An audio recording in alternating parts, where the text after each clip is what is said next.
Buenas noches, soy el doctor Ruy López Ridaura, director general del Senaprece, en el terreno de la Secretaría de Salud.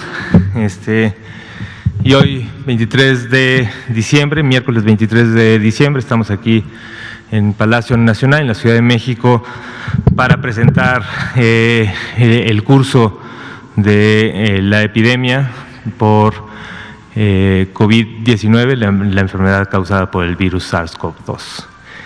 El día de hoy estamos el doctor López-Gatell se incorporará en un ratito. Estábamos terminando una reunión en presidencia y tocaremos principalmente el informe técnico diario y posteriormente también un componente que el doctor Gatell presentará sobre la estrategia inicial de vacunación, que como saben llegaron el día de hoy los primeros lotes de vacuna de Pfizer y mañana mismo iniciaría su aplicación. Entonces, y esos son los detalles que el doctor López-Gatell comentará en breve.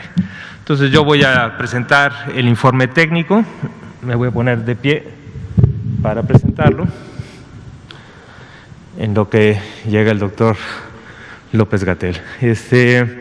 Pues muy bien, esta es la conferencia vespertina número 294, ya cerca de las 300 y 207 días de la nueva normalidad que, como ya lo hemos comentado y se comenta todos los días, se caracteriza por el manejo heterogéneo en cada una de las entidades federativas, de acuerdo al semáforo de riesgo COVID que, como saben, cada 15 días se publica. Estamos ahora en la semana intermedia y cada 15 días se publica para su implementación de acuerdo al nivel de riesgo por cada una de las entidades federativas.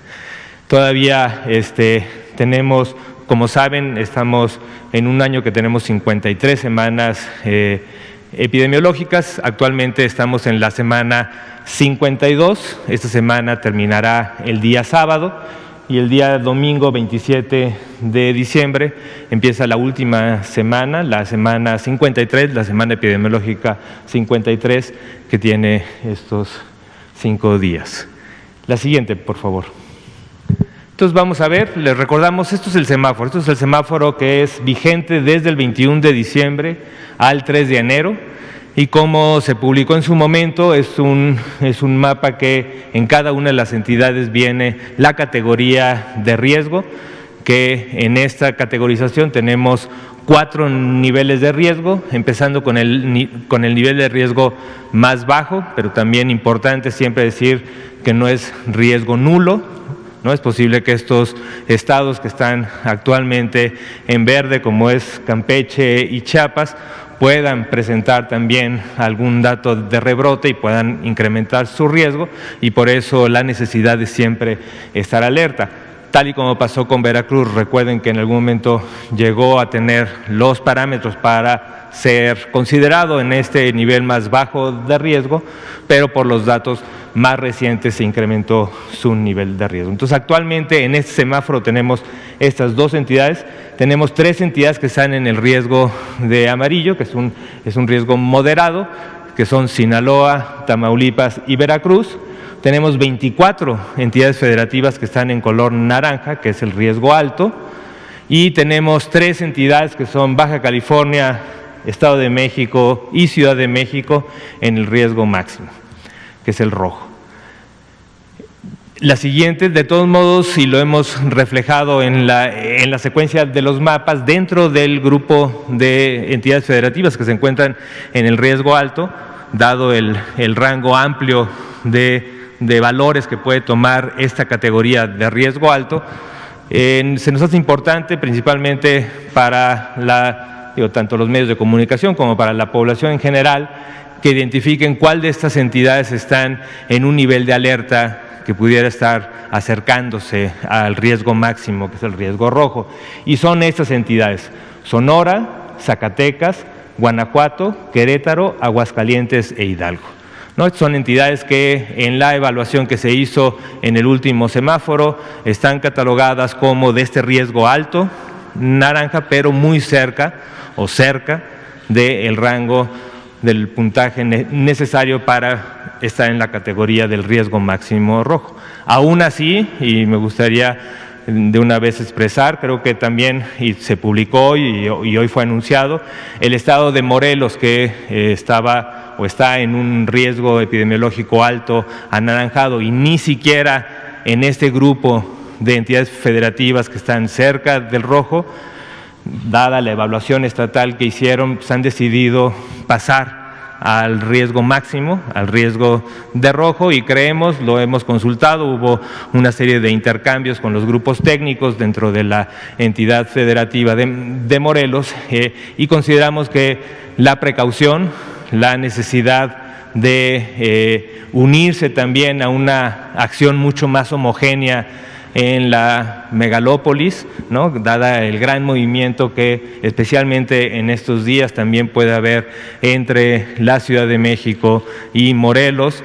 Creemos que es adecuado el haber tomado la precaución y realmente agradecidos y felicitamos también tanto al gobernador como a todo el equipo técnico que acompaña al Estado de Morelos haber tomado esta decisión. Son decisiones difíciles, pero creo que en el momento en el que estamos y dada la cercanía con la Ciudad de México, que tenemos una gran movilidad y transmisión, creo que fue importante el haber tomado esta precaución, que también dentro de los lineamientos se ha definido como una opción que cada entidad federativa, con base en el conocimiento local que tiene, pueda incrementar su nivel de riesgo, y creemos que es una acción favorable y que va a ayudar también a la mitigación dentro de la entidad. La siguiente, por favor. Esta es la curva epidémica que mostramos todos los días. Recuerden, tenemos en los números, son los números que tenemos actualizados hasta el día de hoy. Sin embargo, en la gráfica se muestran hasta la semana 50, estas 2 semanas que tomamos como parte de la estabilidad de los datos, pero los datos que se presentan en los recuadros son hasta la última actualización, que es la del día de hoy. Hasta el día de hoy se han identificado y se han registrado en el sistema de vigilancia epidemiológica un total de 3.452.803 individuos. Hay que considerar que estos son un total de individuos que tuvieron síntomas, que fueron definidos como casos sospechosos, y a la gran mayoría se les tomó además una muestra. Sin embargo, hay un grupo de estos 218.245 que no se les tomó muestra, y son catalogados como aquellos sospechosos sin muestra. También tenemos un grupo de 137.795 de esos 3.452.000 que se les tomó una muestra, pero que por diferentes razones, especialmente ya en el tiempo que tenemos, pues tenemos en las diferentes semanas un número de personas que, habiéndose tomado una muestra, ya no tenemos posibilidad de considerar estos resultados. Sin embargo, estos dos grupos, aún sin tener muestra, es muy importante que lo identifiquen como casos sospechosos. Son casos sospechosos que cumplieron con todas las características para ser casos sospechosos de COVID. Y esto se toma en cuenta para las estadísticas y las vigilancias en los casos estimados que veremos en la siguiente.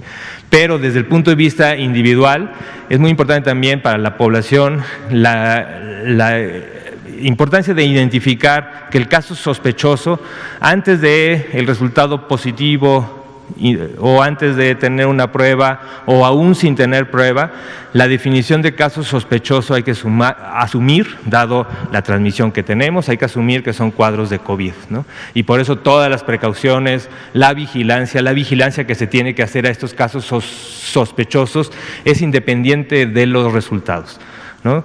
No esta cosa de tratar de esperar a ver cuándo me entregan resultados y mientras me esperan y mientras me dan resultados me comporto como si no tuviera, eso no. Justo es al revés. Mientras sí me tomaron una muestra, mientras espero a que me den los resultados, hay que comportarse como si tuviéramos COVID. Y esto implica el vigilar los síntomas, el monitorear, especialmente en los grupos de riesgo, tener una revisión clínica con un grupo de salud que pueda evaluar completamente el riesgo. Si no pertenecemos a estos grupos, estar vigilando de todos modos los síntomas por si presentan síntomas de alarma, que como ya hemos dicho, síntomas de alarma importantes, la dificultad para respirar, el dolor en el pecho, y una cosa que ha sido muy útil, aunque sabemos que no todo mundo tiene acceso a los oxímetros, una parte del monitoreo importante se puede dar también con la medición de la saturación de oxígeno a través de estos oxímetros de pulso. Cualquiera de estos indicadores, una vez que baja la saturación, disnea, dolor en el pecho o a veces en adultos mayores también los datos de confusión, también son datos de alarma que identifican la necesidad que independientemente del grupo de riesgo hay que acudir a un servicio de atención, lo más probable de manera urgente a un servicio de atención hospitalaria para su evaluación y en todo caso, si es necesario, su tratamiento hospitalario. Pero a lo que voy es, todos estos grupos, independientemente que tengan muestra, tienen que seguir las indicaciones estas. Y también en los casos leves, que por suerte son la gran mayoría de los casos, es importante también el tomar todas las precauciones para detener las cadenas de transmisión, ¿no? Es decir, hay que asumir que tienes COVID, hay que no salir, no ir a trabajar, no exponerse, no exponer al resto de la comunidad. Tener los cuidados también en los núcleos familiares, se han puesto guías para tratar de ayudar a la población a identificar la forma en disminuir la transmisión intradomiciliar. Entonces hay una serie de acciones que se tienen que hacer independientemente del resultado. Si tenemos resultados, pues también, ¿no? Entonces es muy importante y por eso aunque son un grupo de personas en los que no tenemos la confirmación diagnóstica, tanto desde el punto de vista epidemiológico para vigilar las tendencias que lo hacemos con los casos estimados, como desde el punto de vista individual, hay muchas acciones que se deben hacer aún sin los resultados. Ahora, de los que tenemos pruebas, del total de los que tenemos pruebas, un total de 1.696.403 se les hizo una prueba y esta prueba fue negativa para el virus SARS-CoV-2 y 1.350.079 individuos fueron confirmados, ¿no? Acuérdense que tenemos una diversidad, pero esta incorporación de las pruebas antigénicas que también ya se incorporaron dentro de la posibilidad de confirmar casos, ¿no? Puede ser las pruebas por PCR o por las pruebas antigénicas. Recuerden que ambas pruebas son pruebas que se tienen que hacer con hisopos nasales o faringios, no son pruebas de sangre, no son pruebas rápidas de un piquetito de sangre, son pruebas de secreciones nasofaringias y ya sea o por las pruebas antigénicas o por las pruebas de PCR, este total de individuos han sido confirmados con la presencia del virus SARS-CoV-2. Por otro lado, tenemos este grupo de 50.281 que son aquellos sospechosos en los que se les tomó una muestra y que estamos esperando, que son prácticamente de las últimas 2 semanas, en donde aún estamos en espera de los resultados y lamentablemente al día de hoy se han confirmado 120.311 lamentables defunciones. Importante entender que esta confirmación de defunciones, además de la identificación del virus, también está considerando otros componentes de confirmación, tanto la asociación epidemiológica, que ya se ha explicado, así como la dictaminación de casos que no tuvieron muestra, pero que posterior a la revisión de los expedientes clínicos, un grupo que está definido y que tiene esa atribución y esa tarea, define y dice, en efecto, todo el cuadro clínico es compatible con COVID y por eso se están sumando. Y de una vez también me gustaría agradecer a todo este equipo, tanto todos los que hacen los registros epidemiológicos como los comités de dictaminación, porque sé que están trabajando a marchas forzadas para cada vez tener mejores datos.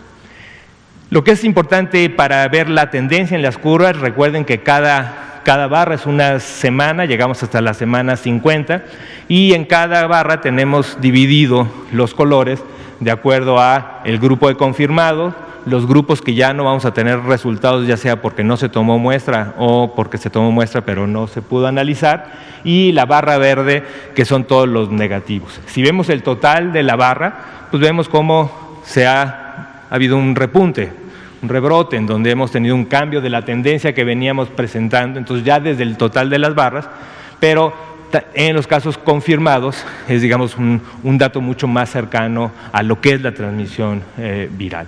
Y por último, el otro dato importante de esta gráfica es la tendencia de la positividad, que es el número de muestras que se tomaron en esa semana, qué proporción de esas muestras fueron positivas.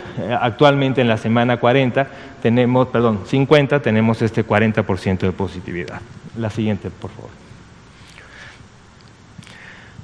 Con el número de casos confirmados más una proporción de los casos que están sin toma de muestra o que se toma muestra y no hay posibilidad de resultados, de acuerdo a la positividad de cada semana epidemiológica, se calcula el número de casos estimados. Y se llama estimados porque no solamente son los confirmados, sino se agregan este grupo que está dentro del mismo CISVER, dentro del mismo sistema de vigilancia epidemiológica, pero que se están estimando de acuerdo al porcentaje de positividad de la semana. Y el total que tenemos ahora es 1.532.485. Importante ver que el 6% de todos estos casos estimados, 87.935, son lo que consideramos los casos activos, es decir, que iniciaron en síntomas en los últimos 14 días. No todas estas gráficas, tanto la anterior como esta, recuerden que son por semanas de inicio de síntomas. Y lo que es importante es que en este grupo del 6% es realmente los casos activos son los que están poniendo en riesgo la transmisión. Entonces, conforme podamos reducir esta proporción, pues cada vez es menos probable su dispersión, ¿no? Entonces es importante ver este número. Y lo que estamos marcando en la tendencia, que es por lo que enseñamos esta gráfica, es especialmente que es mucho más fácil verlo que con la gráfica previa, que después de haber llegado a un pico más o menos en la semana 29 y tener un descenso importante por varias semanas, más o menos en la semana 38 empezamos a tener este rebrote caracterizado principalmente o explicado principalmente por algunas entidades federativas, ¿no? Ya tendremos oportunidad, es posible que el domingo podamos mostrar también las gráficas estatales y veremos que esta curva nacional lo que está reflejando es un promedio de varias curvas, de todas las curvas de las entidades. A su vez, las entidades también pueden tener heterogeneidad en las regiones subestatales, pero este pico pues, principalmente es explicado por aquellas entidades donde hay una mayor proporción de la población de la República, especialmente la zona conurbada de la Ciudad de México. Y lo que vemos es el porcentaje de cambio de la última semana, de la 50 a la 49, que acuérdense que iniciamos con un pequeño decremento el domingo que empezamos la semana epidemiológica, el cual se ha ido eliminando en algún momento, hace un par de días, creo que ya o ayer, estamos ya sin cambio y hoy tenemos este incremento del 2% con respecto a la semana previa, la 49. Y por otro lado, que es casi una curva paralela, porque al final son cálculos de los estimados que se estiman que se recuperaron con el inicio de síntomas, pues vemos que prácticamente es una línea paralela y actualmente tenemos esta estimación de 1 millón, un poco más de 1 millón de personas recuperadas. La siguiente. Y la última gráfica que tenemos del panorama de cómo se mueve la epidemia a nivel nacional es la curva de las defunciones, tanto confirmadas como sospechosas, por semana epidemiológica, y aquí no es por inicio de síntomas, sino por fecha de ocurrencia. Aún así, tenemos también el registro hasta la semana 50, lo que nos permite también asegurar la estabilidad en esta forma gráfica, pero los números también están mostrando el último dato que tenemos.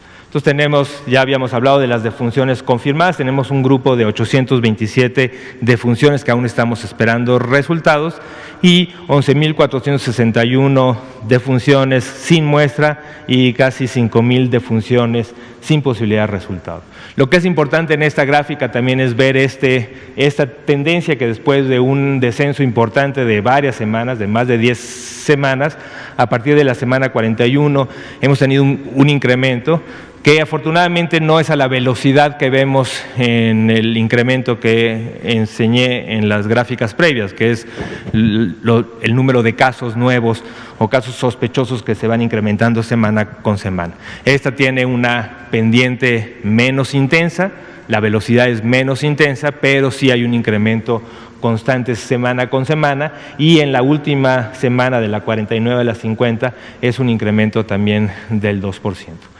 Señalamos esta diferencia, siempre señalando la semana donde más defunciones tuvimos, fue la semana 28 en el 5.406 y las defunciones que tenemos en la semana 50 todavía representan un 27% menos que lo que se tuvo, que también se puede reflejar, es la diferencia entre esta semana y esta semana. La siguiente, por favor. Los datos de ocupación hospitalaria. Aquí tenemos, son los datos, esto es la fuente de la red IRAC. La red IRAC es una estrategia dentro de nuestros múltiples mecanismos que tenemos de vigilancia. Este es un sistema que se inició durante o al inicio de la pandemia, no es como el registro epidemiológico que se tuvo que hacer adecuaciones de lo que ya se tenía, pero ya se tenía para influenza. Aquí fue un sistema nuevo que se empezó a definir y a crear principalmente con un enfoque más operativo, no tenía una intención de vigilancia de la distribución y de la epidemia, sino principalmente más operativo para entender la capacidad y la necesidad de conversión o reconversión en cada entidad. Cada entidad reporta cada unidad hospitalaria, cada institución y pues hemos tenido, como siempre, en cualquiera de los instrumentos, pues a veces rezagos o faltas de actualizaciones de ciertas unidades, de ciertas entidades, porque tenemos pues prácticamente más de 9.000 o 900 entidades que están reportando día con día, ¿no? Y con eso generamos esta estadística de la ocupación hospitalaria, pero aún así pues también tenemos este instrumento operativo para ir viendo con cada una de las entidades federativas la necesidad de ir identificando con mayor precisión lo que son las camas disponibles y las camas totales. Así, en esta gráfica por barras tenemos las 32 entidades y están ordenadas de mayor ocupación a menor ocupación y en la última barra podrán ver el promedio nacional que tenemos un 47% de ocupación en camas generales con un total de cerca de 30.000 camas, 14.000 de ellas están ocupadas con una disponibilidad de 15.000. Pero esto claramente no se comporta de manera homogénea por entidad federativa y tenemos entidades federativas donde tenemos una ocupación muy alta, ¿no? Hemos hablado de que por arriba del 50% es un primer nivel de alerta y por arriba del 70% pues un nivel mayor que requiere acciones inmediatas, urgentes, ya sea de expansión o de extensión a otras unidades que no se habían considerado inicialmente como COVID. Por arriba de 50 tenemos Quintana Roo, Sonora, Nuevo León, Hidalgo, Guanajuato y Baja California, y por arriba de 70 Estado de México, Ciudad de México, que como lo hemos comentado ya prácticamente todos los días y desde hace ya más de 3 semanas, pues estamos en estos límites de alerta. Recuerden cuando vean estas gráficas que esto es al final lo que está diciendo el porcentaje de ocupación. Y el porcentaje de ocupación depende de 2 variables, qué tanto se expande la capacidad hospitalaria y qué tanto se ocupa eso. Entonces, esto es lo que hemos monitoreado. Actualmente en Ciudad de México 85% y 78% en el Estado de México, y todos los días hay una reunión operativa, a veces hasta 2 veces por día con la Ciudad de México, todas las instituciones, en donde se está identificando las expansiones que son muy dinámicas, ¿no? A veces en la mañana se reporta ciertas camas y en la tarde se pudo expandir aún más. Entonces, este número de camas es muy dinámico, y posiblemente estos números que se reportan con una fecha de corte pues van cambiando hora con hora, y esto es el sistema de monitoreo. También recordar que tenemos estos centros reguladores que también los hemos y se han presentado aquí. Son los centros reguladores de urgencias médicas. Desde aquí digo, es un trabajo muy importante.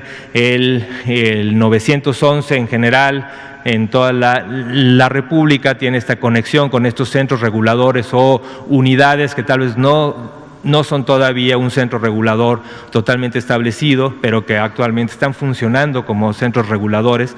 Y lo que quiere decir la regulación es la regulación de pacientes que ya sea que vienen de sus domicilios, hablan al 911, se identifica la necesidad, hay una llamada telefónica, normalmente por un personal de salud, puede identificar el riesgo a distancia y en su caso puede conseguir la posibilidad de un envío de ambulancia. Esa es la regulación primaria. La regulación secundaria es cuando esto se hace entre unidades hospitalarias, unidades hospitalarias que estabilizan pacientes, pero que no tienen espacio. Son pacientes que están en urgencias, que están esperando y que no tienen espacio en esa cama, ya están estabilizados, y lo que se está esperando es buscar, identificar qué unidad puede recibir este paciente para permitir el traslado de una unidad a otra unidad. Y eso es el trabajo diario, es el trabajo intenso que se está haciendo, especialmente en la Ciudad de México, pero también en todas las entidades. Baja California también, tuvimos también una visita reciente del grupo técnico de la Secretaría.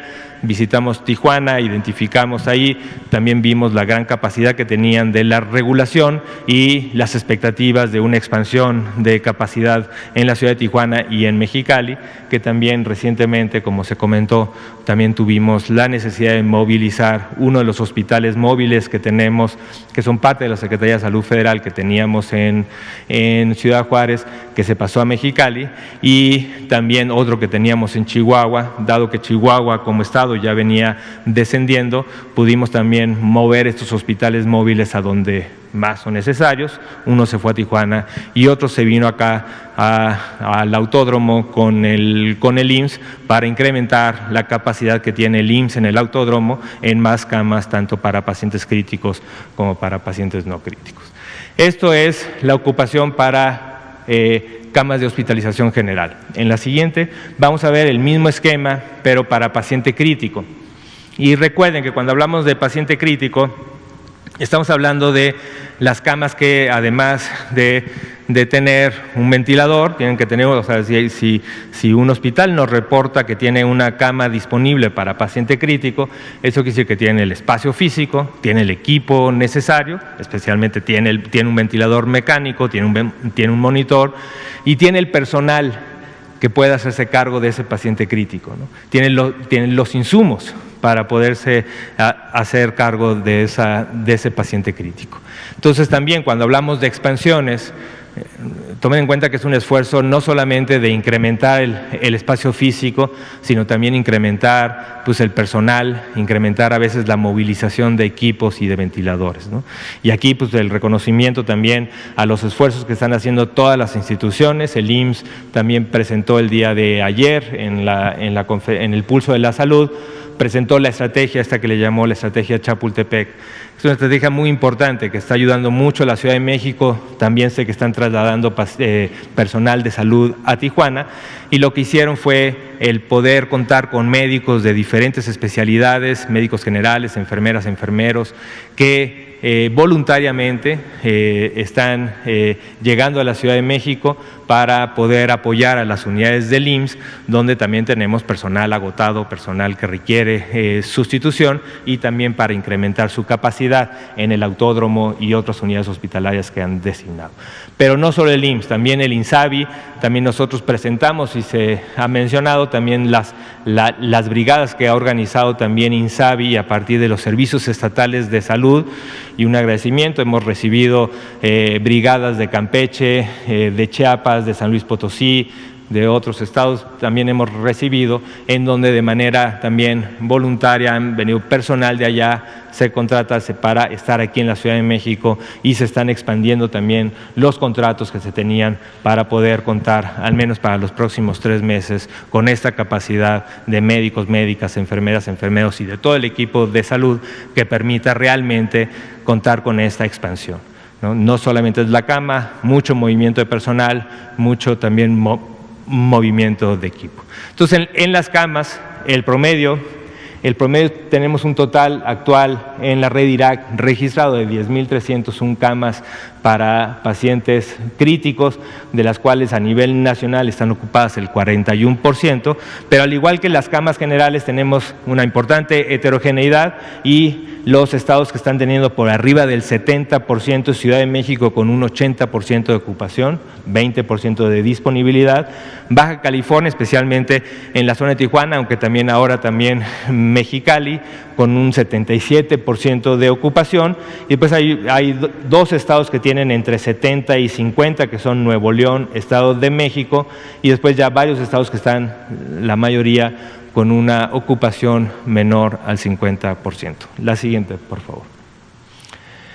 Y por último, presentamos esta gráfica en la que es similar, pero aquí sí son los números de hospitalizaciones. Ya no estamos hablando de la ocupación, aunque los mismos números de ocupación que mostré en las gráficas previas también se muestran en las viñetas, en los números que vienen abajo, la ocupación total, ocupación de camas generales y ocupación de camas con ventilador, pero lo que mostramos aquí es la tendencia de las hospitalizaciones, que es el número de hospitalizaciones o personas hospitalizadas, que también con la red IRAC nosotros podemos saber día con día cuántas personas en ese día están hospitalizadas, y tuvimos este incremento importante, llegando más o menos en las mismas fechas al pico después de un descenso, y más o menos a partir también de septiembre o de agosto, septiembre, empezó este incremento en las hospitalizaciones. Es importante entender que aquí estamos mostrando 3 líneas, una línea que es la hospitalización total, pero otra línea que está mostrando la ocupación o el número de pacientes hospitalizados en camas generales, y la proporción o el número de pacientes hospitalizados críticamente, que en general lo catalogamos son pacientes que se cuantifican como que están intubados y están dependiendo de un ventilador mecánico para su soporte vital. Entonces vean si es una proporción menor, pero de todos modos contribuye de manera importante, y aunque por el número no se ve, también si hiciéramos un acercamiento a esta gráfica, también se vería el incremento en la tendencia también dentro de los pacientes intubados. Y cuando lo vemos en cuanto a la ocupación máxima alcanzada, ¿no?, que es este punto, ¿no?, lo que podemos ver es que ya rebasamos esa ocupación máxima, ¿no? En la ocupación al 22 de diciembre, acuérdense que esto no, la red IRAC nos da día con día y no necesitamos estos datos de estabilización, pero la ocupación al 22 de diciembre es un 0.4% más, ¿no? Pero bueno, ya rebasamos ese punto, ¿no? Y para el caso de la ocupación mínima alcanzada, que fue ¿no?, este momento, pues todavía estamos ya muy cerca de esta ocupación máxima, en donde posiblemente estaremos viendo en los siguientes días la ocupación, cómo se incrementa, y principalmente cómo las medidas de contención que se han hecho tanto para aumentar la capacidad hospitalaria como para disminuir el riesgo de dispersión comunitaria. Vamos a la última, después del bloque de la parte de vacunación, que me gustaría que lo presentara el doctor López-Gatell, y si no lo presento yo. Solamente para 2 o 3 mensajes finales antes de pasar a preguntas y después permitir que el doctor López-Gatell presente el componente de vacunación. Uno, que ya lo hemos repetido todos los días, pero creo que es importante y es importante el reconocer, porque también este esfuerzo que han hecho el personal de salud, el esfuerzo que ha hecho día con día después de prácticamente 10 meses de un trabajo intenso, creo que hay que reconocerlo, pero no solamente reconocerlo, sino también identificarlo como la necesidad de la corresponsabilidad de la población para también con ciudadanos, compañeros, que están trabajando en la línea de batalla. Entonces, el pensar, el que cada persona identifique, vea, visualice a estos grandes héroes y heroínas que están trabajando en la línea de batalla, también nos debe hacer reflexionar entre nuestras actitudes que hacemos con nuestra capacidad para disminuir los contagios, ¿no? Los contagios, que son las principales herramientas que tenemos: mantener la sana distancia, ventilar los lugares, muy importante el componente de ventilación, eso cada vez está mejor demostrado, lugares de trabajo, en casa, usar el cubrebocas correctamente, especialmente en estos espacios donde la ventilación no se puede asegurar, muy importante. Y finalmente, pues el mensaje de no disminuir las reuniones, no vayas a reuniones. Sé que son días, mañana es 24, el día es 25, son los días de mayor movimiento para reuniones familiares, reuniones que van más allá del núcleo familiar, y pues desde aquí el llamado para evitarlas y disminuirlas. Hay momentos donde no se pueden hacer, y es el momento en donde no se puede hacer en ciertas entidades federativas, y siempre habrá momentos donde podamos reponer la necesidad de acercarnos con nuestra gente más cercana de manera presencial. Entonces, yo lo voy a dejar ahí. Justo estaba esperando, doctor López-Gatell, para que usted presente el componente de vacunación, que me lo salté. Pero ya con eso terminaría. Gracias. Con mucho gusto. Gracias, doctor López Ridaura. Son las 19:36 horas. Vamos a terminar esta parte del informe técnico que ya ha explicado el doctor López Ridaura con el tema de hoy. El tema de hoy es la esperanza. Llegaron las vacunas, como ustedes conocen, como lo habíamos anunciado ayer en el Aeropuerto Internacional de México esta mañana. Recibimos el paquete y mañana, 24 de diciembre de 2020, inicia la operación de vacunación contra el COVID en México. Esto va a representar sin duda un cambio de ciclo, un cambio de abordaje muy esperanzador en el manejo de la epidemia en México. Aquí quiero destacar, antes de darles algunos detalles sobre el operativo de mañana, la importancia que tiene esto en el manejo general de la epidemia. La vacuna es el mecanismo de protección específica que tenemos hoy en el mundo, que hoy ya llegó al mundo y que México pudo adquirir tempranamente. México está entre los 10 primeros países que lograron tener la vacuna contra COVID.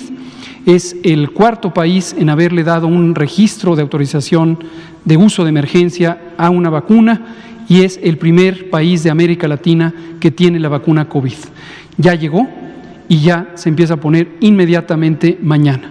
Mañana, como explicaré enseguida, se trata de un operativo demostrativo que nos permite terminar la calibración del operativo general, y el operativo ya no se detiene, ya nos seguimos. Una semana tras otra vamos a estar recibiendo embarques de vacuna, inicialmente con la vacuna de Pfizer-BioNTech, y posteriormente se sumarán las otras vacunas con las que se han establecido contratos: la de CanSino, en orden de aparición esperada, la de CanSino, y posteriormente la de AstraZeneca. Como hemos comentado, también es posible que terminemos de concretar contratos con otras compañías. Por ejemplo, Janssen sería la siguiente que sería elegible, y es posible que en mayo se integraría también. Y tenemos la plataforma COVAX, que coordina la Organización Mundial de la Salud, donde ya se han contratado 51 millones de dosis para alguna de las, hasta el momento, 9 posibilidades que están a disposición de los países. Asimismo, tenemos ya las solicitudes y las planes para los ensayos clínicos de algunas otras, en particular Novavax de Estados Unidos y CureVac de Alemania.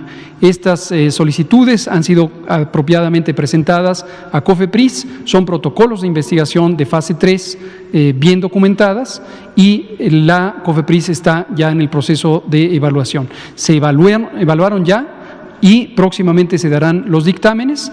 Hay algunas enmiendas específicas que se han solicitado a las personas que serán responsables, en particular quienes fungirán como investigadoras o investigadores principales, que deben garantizar ser personas completamente solventes en términos científicos y técnicos, con una trayectoria reconocida para que se haga con la mayor responsabilidad la investigación.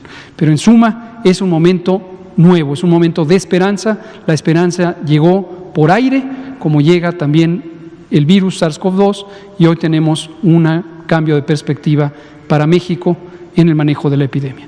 Vamos a detallar cómo será la operación de mañana a partir de lo que ocurrió hoy.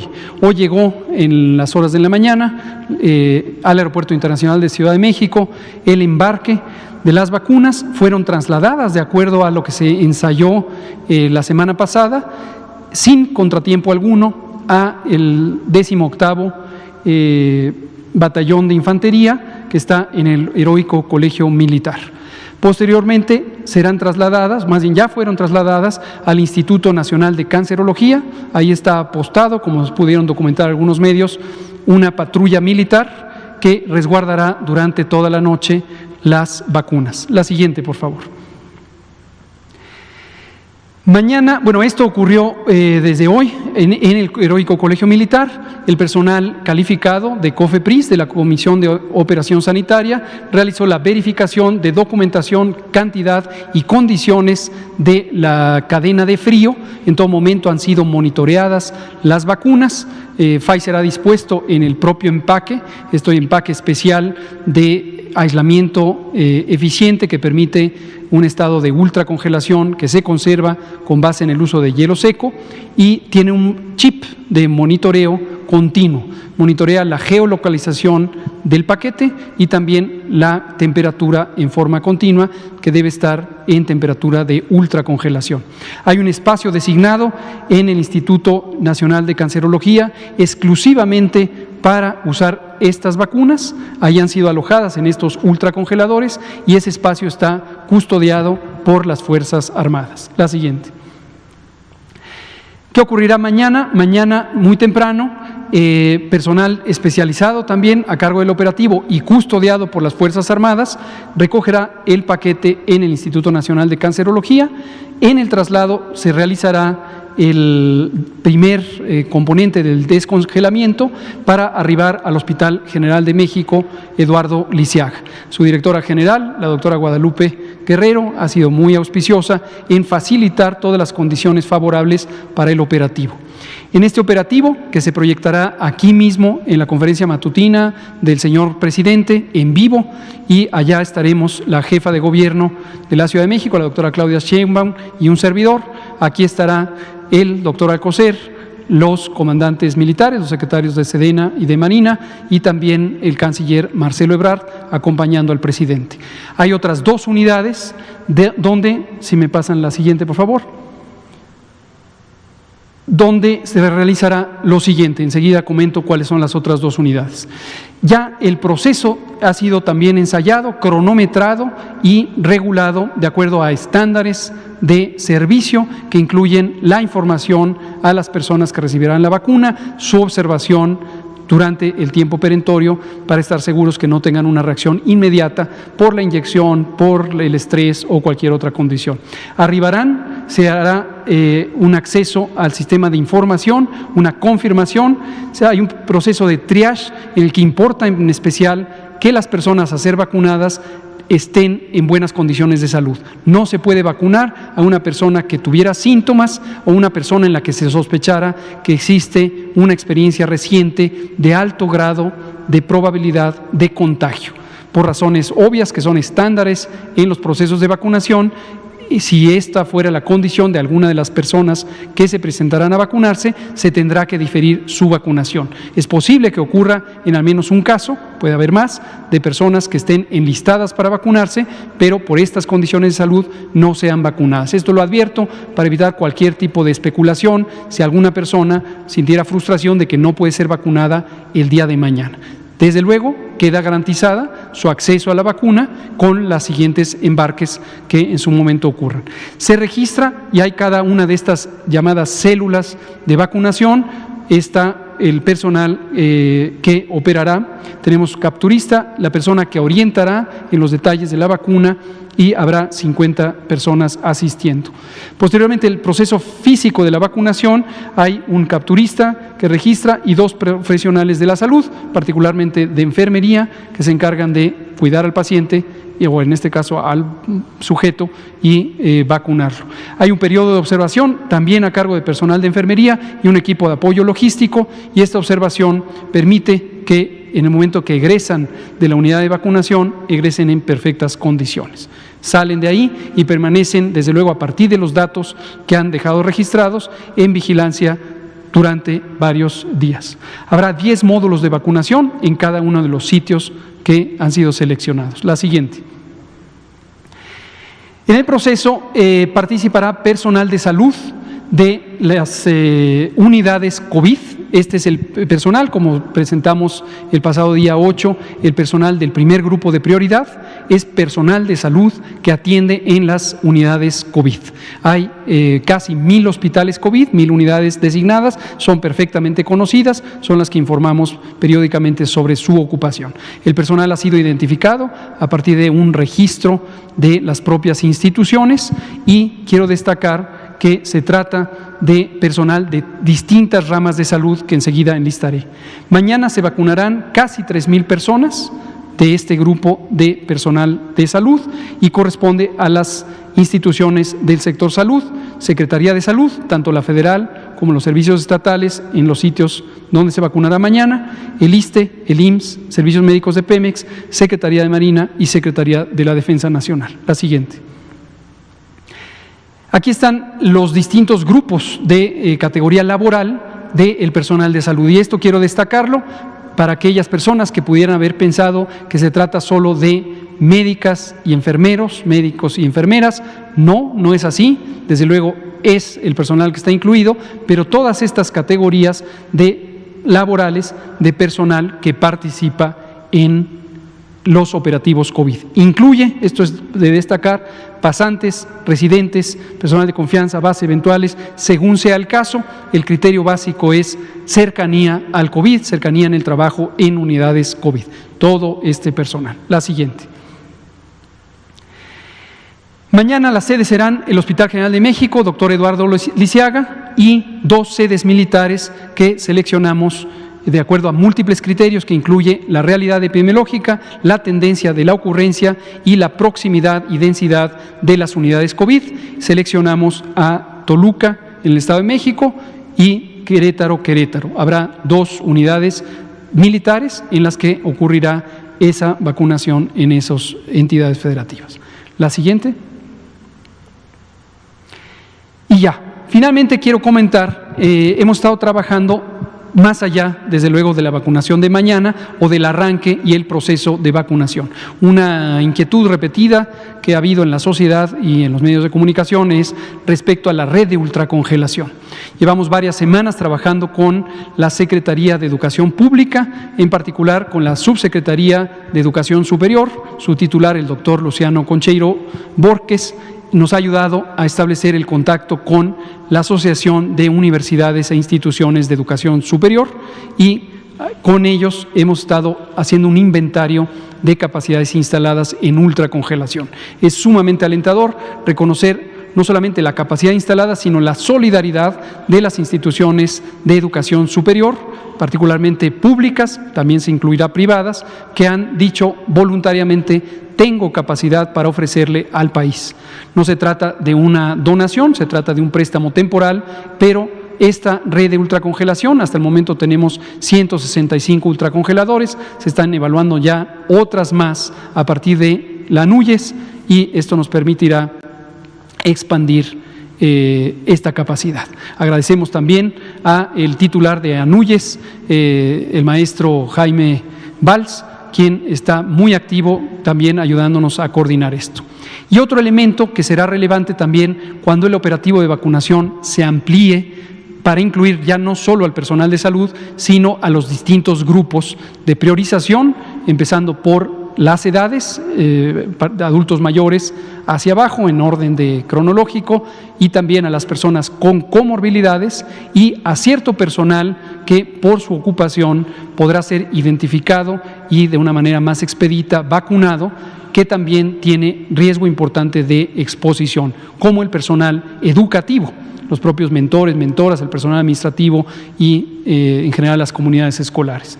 Y otro elemento que hemos estado trabajando en colaboración con la SEP y en particular con la Subsecretaría de Educación Superior es la conformación de brigadas universitarias de voluntarias y voluntarios que nos ayude a expandir la capacidad del Sistema Nacional de Salud para realizar esto de manera expedita. Hay distintas actividades, la propia actividad de vacunación, de promoción de la salud y además expandir las antenas, la capacidad de monitoreo para la farmacovigilancia del uso de las vacunas.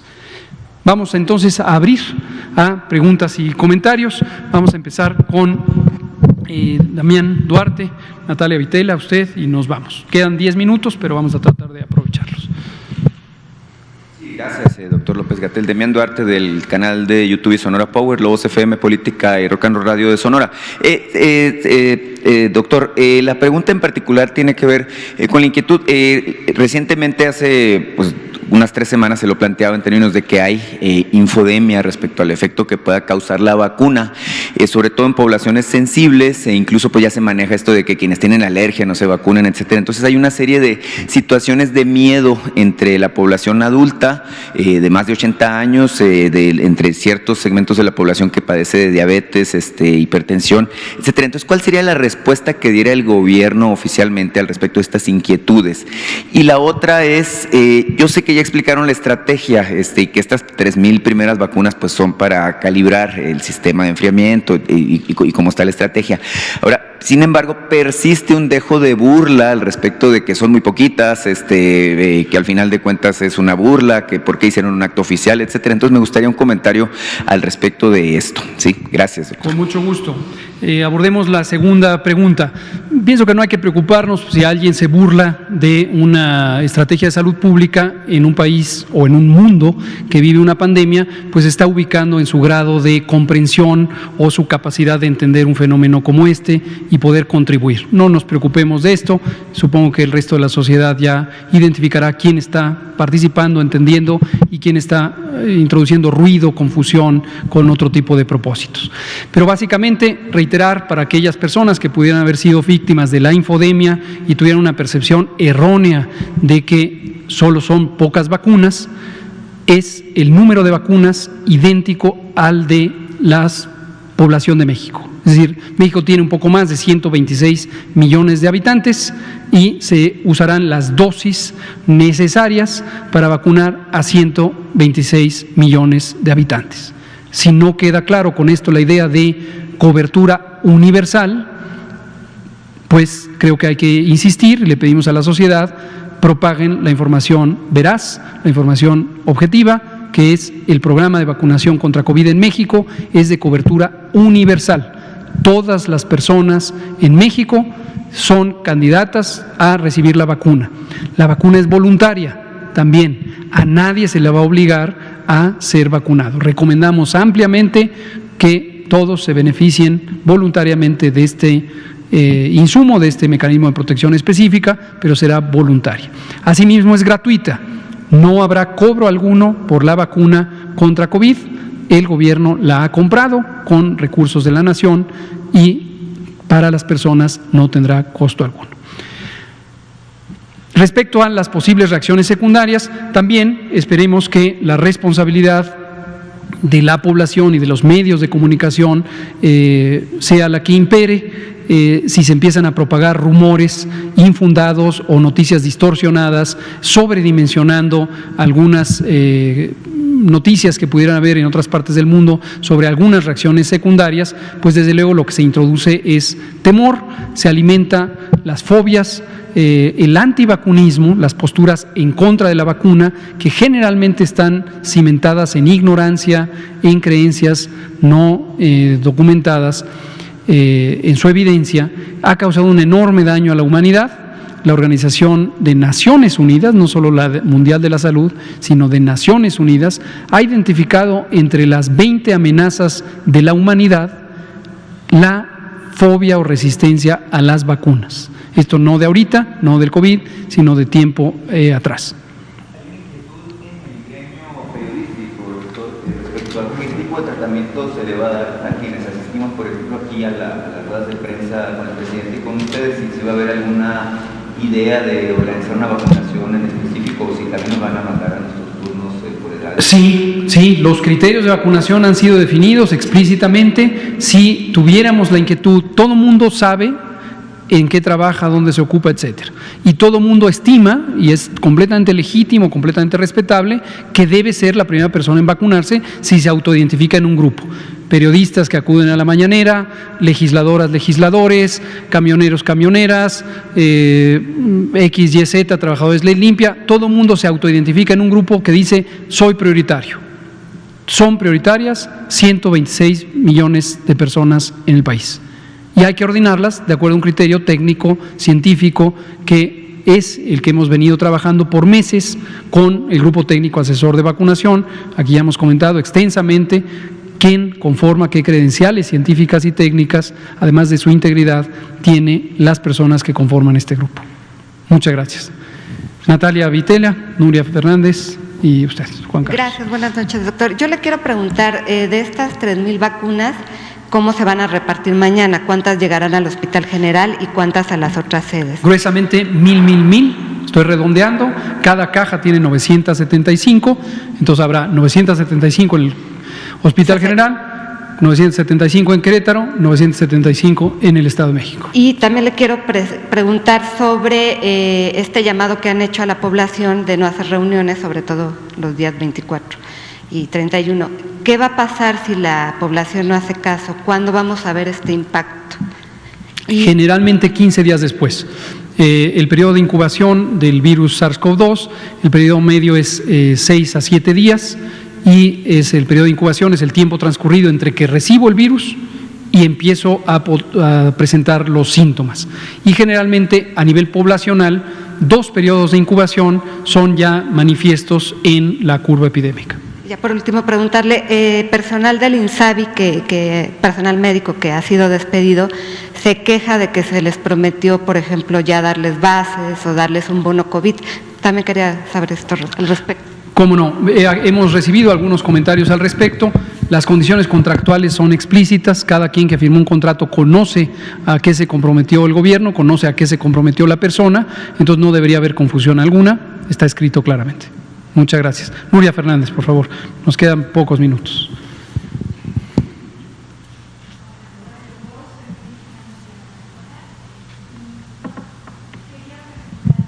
A los dos. La primera pregunta sería, ¿se está de alguna manera privilegiando o poniendo el acento en el personal de salud que está en cuidados intensivos para el acceso a la vacuna?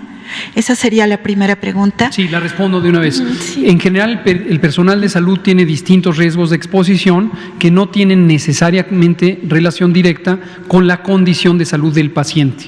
Por ejemplo, en las terapias intensivas, si bien para los pacientes internados hay una condición de mayor riesgo, no necesariamente la exposición al virus para el personal de salud es mayor, excepto desde luego el personal que directamente participa en las maniobras de la vía respiratoria.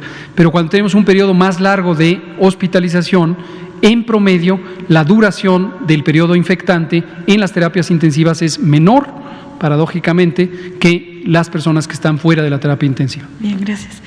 ¿Y cuánto más o menos pasará hasta que se llegue al personal de salud de las clínicas de IMSS Bienestar, que están en situaciones de mucho más, digamos, lejanía con respecto a los centros urbanos? ¿Cómo no? Y por último, estas brigadas universitarias, sobre todo las que se dediquen a vacunación, ¿qué tipo de entrenamiento van a recibir? Gracias. La pregunta es muy relevante y lo estamos detallando justamente en estas conversaciones con la SEP, con el subsecretario Concheiro y con las universidades. Pero antes decía, ¿cuándo se va a cubrir al resto del personal de salud? En términos generales, la suma total de miembros del personal de salud en México es, redondeando la cifra, 1 millón de personas. Como vamos a estar recibiendo hasta 1.400.000 dosis hasta el 31 de enero, es decir, arrancan hoy que llegaron y no se detiene, nos van a seguir entregando. Cuando lleguemos al 31 de enero tendremos ya 1.400.000 dosis, un poquito más, 1.425.630 dosis entregadas, y considerando que se necesitan 2 dosis de esta vacuna, lo más probable es que durante el mes de enero ya terminemos de vacunar a todo el personal de salud. Y respecto al entrenamiento, insisto, lo estamos detallando. En general, las actividades clínicas, incluyendo la propia inyección, no están a cargo de personas que no tengan un entrenamiento formal de salud. Estamos pensando en estas brigadas universitarias en personas que están en entrenamiento. Es convencional, por ejemplo, que los médicos pasantes de pregrado o las pasantes de enfermería ya hacen distintos procedimientos clínicos y sería el tipo de personas competentes para participar en esto. Muchas gracias. Por favor, la última pregunta. Son las 20 horas, nos van a regalar 2 minutos. Oscar, en Red Digital. Mi pregunta sería, ¿cómo el personal que va a vacunar el día de mañana, cómo va a estar la reacción si hay una persona que tiene, para la redundancia, una reacción secundaria a la vacuna, y qué es lo que va a hacer en ese momento? ¿Cuál es la reacción inmediata, por favor? Así es. Esta es la ventaja de arrancar precisamente en hospitales, y el Hospital General de México está en total competencia, total capacidad para atender cualquier reacción secundaria. El propio disposición del operativo incluye, además de la unidad de observación temporal, hay una unidad de respuesta inmediata para si hubiera alguna reacción, por la razón que sea, que puedan reaccionar directamente para asistir al personal que se está vacunando y pudiera necesitarlo. Muchas gracias, pues cerramos con esto. Gracias, doctor López Ridaura. Mañana empieza el ciclo de esperanza en el manejo de esta epidemia. La luz al final del túnel ya se ve con claridad. Queremos destacar, lo ha dicho el doctor Alcocer muchas veces, lo dijo esta misma mañana al recibir el paquete de vacunas, no se ha acabado la epidemia y todavía será un proceso largo de cobertura de la vacuna. Se va a hacer de la manera más expedita posible. El factor limitante no va a ser la capacidad del Gobierno de México, el factor limitante podría ser la velocidad de fabricación de las vacunas en el mundo, pero el Gobierno de México, conforme reciba vacunas, las estará poniendo, y todavía durante 2021 es indispensable seguir con las medidas de precaución, de prevención que acaba de destacar el doctor López Ridaura, para que no nos contagiemos. Sin embargo, es muy esperanzador saber que ahora tenemos protección específica con una vacuna contra el COVID-19. Muchas gracias.